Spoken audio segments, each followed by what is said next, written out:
We have completed the report. The report runs into about 900 pages, and we have dealt with all the aspects pertaining to the subject. We have heard all the parties. We have gone to the places and seen the real hardship which is being faced by the people all over the country. We will issue just now a press note with permission of the Honorable Minister for your information. But before that, I may give you some headlines which will enable you to appreciate. The implementation, as we've been given to understand, has to come from 1/1/2016. The government will have to take a call for that. And the minimum pay which we have fixed, applying the accrued formula which has been suggested by the JCM, which we have accepted it, and the basic pay will start at 18,000. We have abolished the grade pay and the pay band also. So, and that the total increase in the basic pay will be 14.27. The speculation of 15 was little of the mark. The maximum pay for a apex scale will be 2,25,000, and the cabinet secretary's pay will be about 2,50,000. The pay structure, considering the grade pay structure, the state of employees hitherto will be, and the fitment formula will be 2.57 for all. Then the annual increment will be 3%.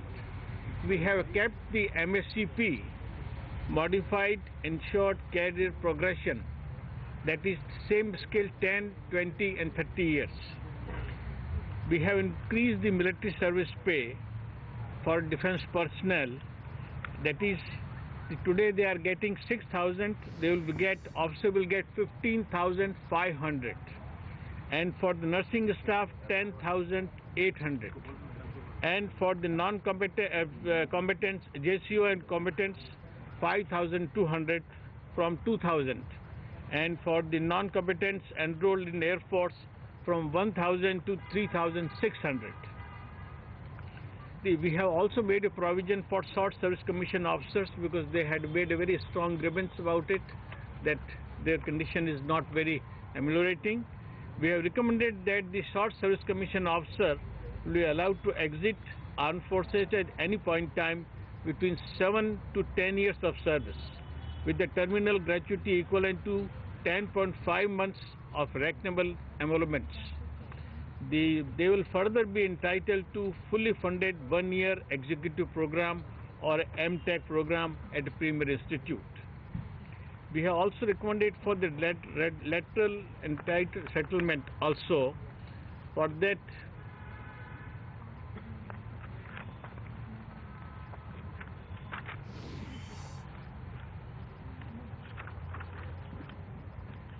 a specific requirement of the organization to which the personnel will be absorbed for lateral entry in the CAPF, Central Armed Forces, will make an attractive severance package when they are recommended for joining to the CPF. The parity between the dispute between the headquarters and the field area, that we have maintained that there will be a parity between headquarters and the field area, and there will be no disparity between them with regard to their perks and salary, and they will continue to be reviewed as is reviewed for the headquarters. Same will be applicable to the field also. Then we have also recommended that there is a lot of grievance with regard to non-review of the cadre, that we have recommended that the government should take immediate steps for periodical review of the cadre. We have also revised the entire set of allowances. About 52 allowances have been abolished, and about 36 allowances have been submerged in their allowances. And we have made a new chapter of risk and hardship allowance. The maximum allowance which we have allowed is the Saichin allowance, which is from 21,000 to 31,500 we have decreased. From 21,000 to 31,500 for the senior officers, JCO and others from 14,000 to 21,000. There will be a benefit for them for hardship and for the House allowance also, we have made a provision for them, which was a great grievance there also. We have also made a same conditions, almost allowances part is concerned will be paramilitary as far as possible, will be applicable to of CAF, Central Paramilitary Forces also, except those that is MSCP will be only applicable to Army and pension will be Army. Because you know that after 2014, the NSP, the National Pension System has been introduced by the enactment of the Parliament. So that will be applicable to civilian and armed forces, but for the armed forces, defense forces, the NPA is not applicable. They will continue to be applied with their own pre-2000 scheme. But so CPF is concerned, they will continue to govern by civilian and they will not be entitled to MSCP. MSCP and NPA will be only two peculiar things applicable to the defense forces. We have also accepted the regard allowances have been increased, house rent allowance have been increased to 25 lakhs. We have also group insurance scheme amount has been increased to about 50 lakhs. And we have also increased the monthly deductions also for the persons who are in the pay matrix. A new pay matrix has been introduced. The rate pay have been abolished, pay band have been abolished. Now there will be open matrix and each will be able to know where they stand in the matrix. And the fitment formula has been given 2.57. So that persons who are getting today the, whatever salary, it will be multiplied by 2.57. We have, with regard to medical facilities, we have requested the government that it should be insurance. That is the best answer for it. But till it is done, till that time, we have requested that all the dispensaries which are registered with the military medical services will be mutandis will be governed by the CGHS, and CGHS will clear their bills without any agitation, because postal employees were greatly expressed their anguish on that part. Another thing which is more important and which is peculiar to this is the pension.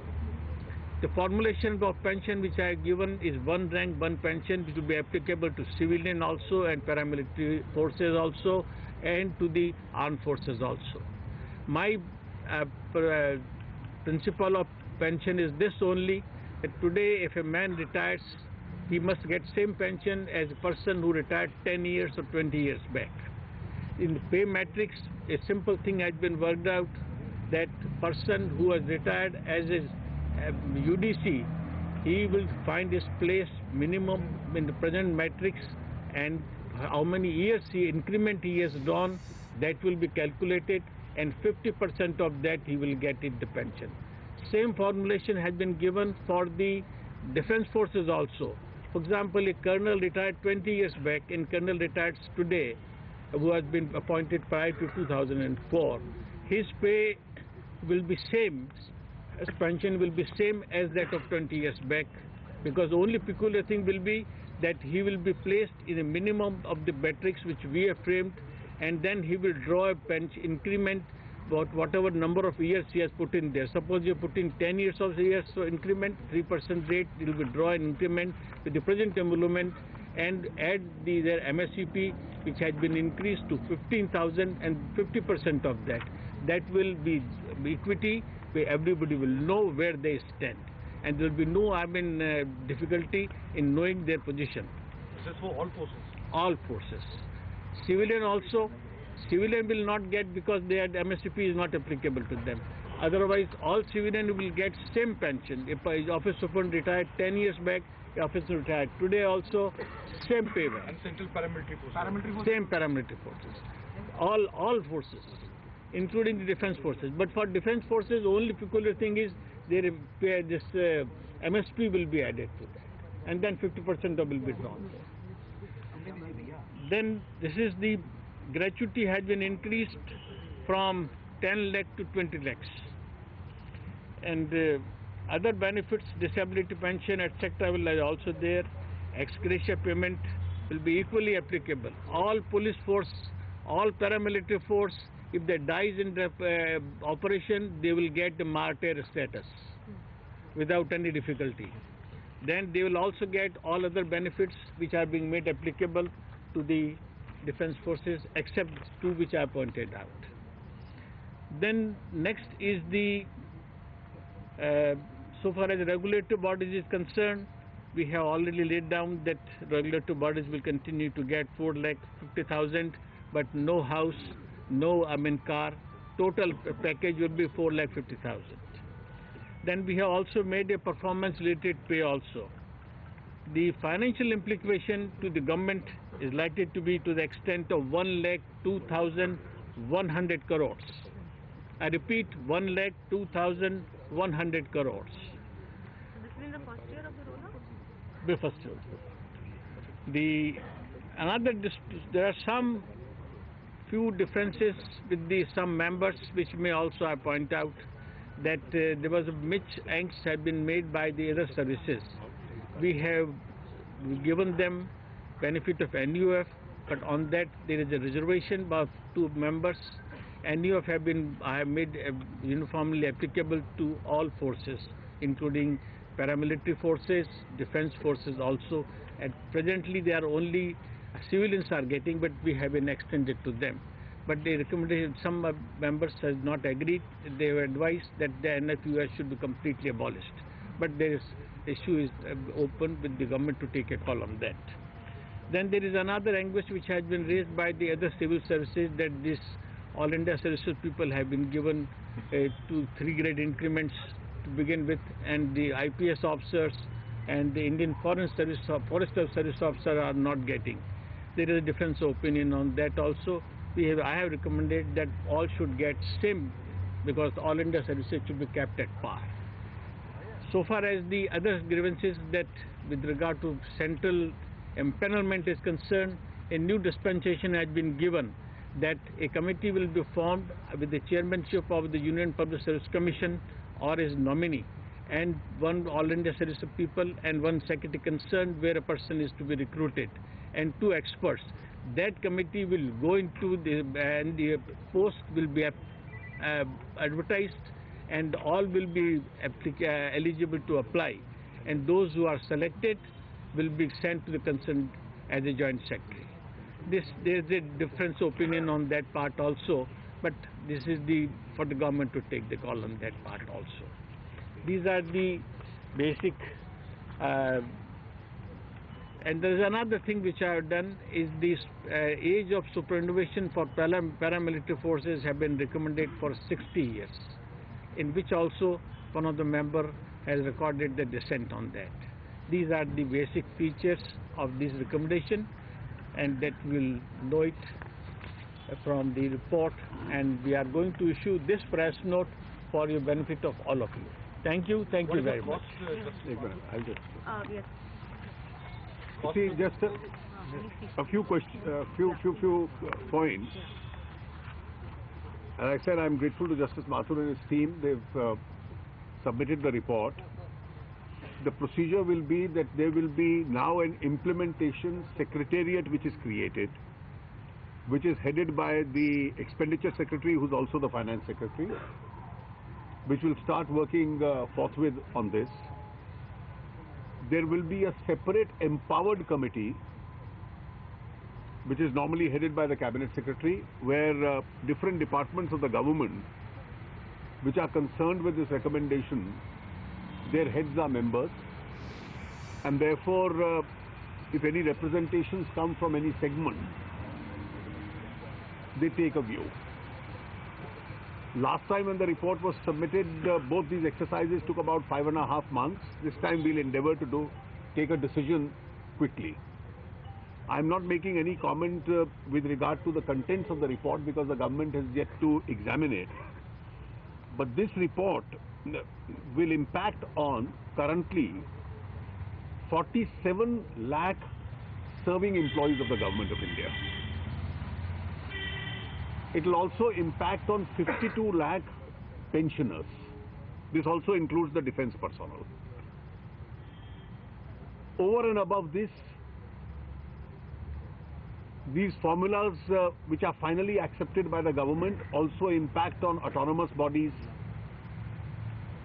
universities, central universities, public sector undertakings, etc. The state governments will take their own view as far as this subject is concerned. Just two figures or three figures which will, and then we will end with that.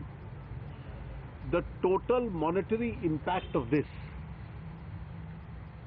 on the finances of the union government entirely,